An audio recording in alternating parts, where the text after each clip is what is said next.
Hello, everyone. Welcome back. Today, let's talk about the Epstein case. Supposedly, there was a whole bunch of papers that the Attorney General Pam Bondi was supposed to get released yesterday, uh, and it turned out to be a nothing burger. Okay, and now they're calling it a that now they're saying that was just phase one.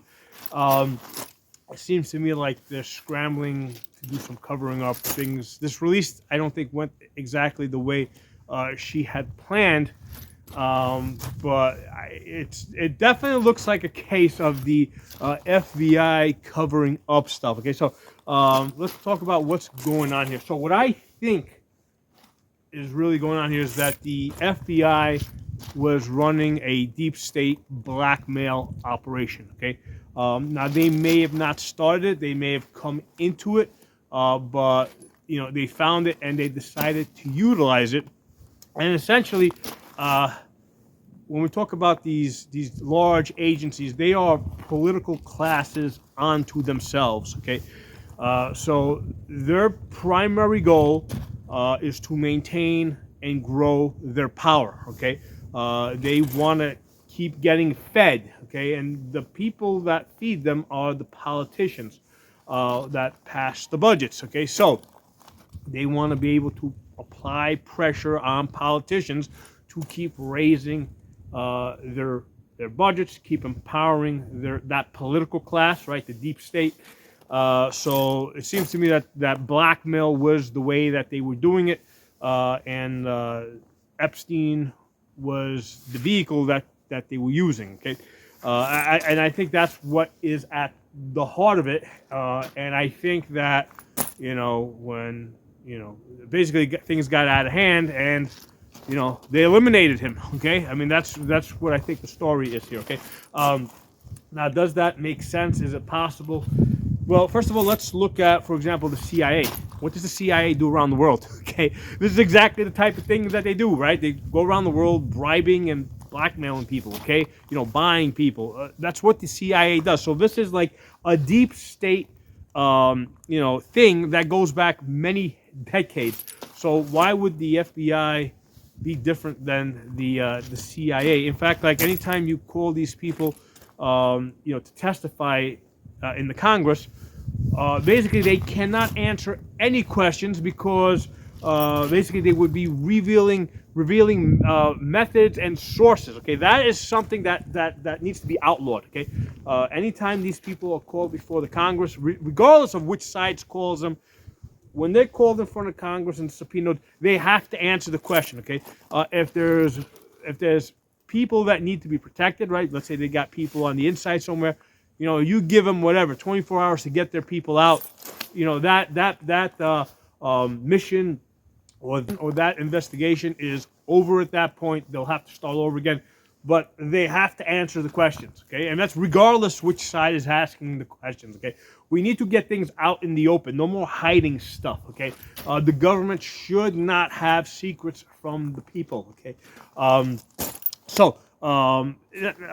Something else I recently found out is that the FBI had sent undercover FBI agents into Trump's election campaign in his first term, right when he was running for his first term, to try and get close to him. Okay, get information from him. They're saying that they were basically supposed to go in there and pretend that they had a sexual interest to try and, entrap Trump. No. Those were paid prostitutes that were trained to go in there and actually have sex with Trump, and basically, try to, basically they wanted to have stuff on Trump that they could blackmail him for, to make sure that he wouldn't do the things that he's actually doing right now. Okay, so this is how the FBI operates. That's how the CIA operates. NSA.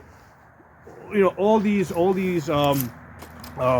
agencies that are in power, right? All of them, particularly that have badges and guns. Okay. Now there's lots of other agencies, like for example, FDA, EPA.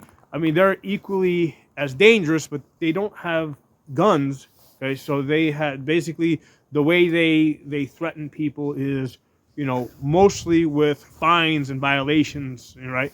But when you got FBI involved, now they're actually able to threaten people with jail time, or as we saw with Epstein, actually murder them. Okay, so I wanted to put that out there. This thing that's been going on with Epstein, I mean, it's got, it completely looks like an FBI or deep state, because it might go beyond just the FBI. It's a deep state blackmail operation. Okay, and they were trying to cover it up, and I guess it was just so big and so widespread that they couldn't. I actually kind of wonder, like, how many girls did they actually eliminate, right, to end that trail, right? I mean, I don't know the answer to that, but it seems like the sort of thing that they would do. I mean, just ask yourself. I mean, given the history of the government, like, look what they do outside the United States. Okay, why wouldn't they do all the things that they do outside the United States inside the United States? Okay, so even if you don't know anything about this case, even if you never heard of Epstein, right? And somebody poses a question to you, right? Like, do you think that the government would be doing such a thing, right?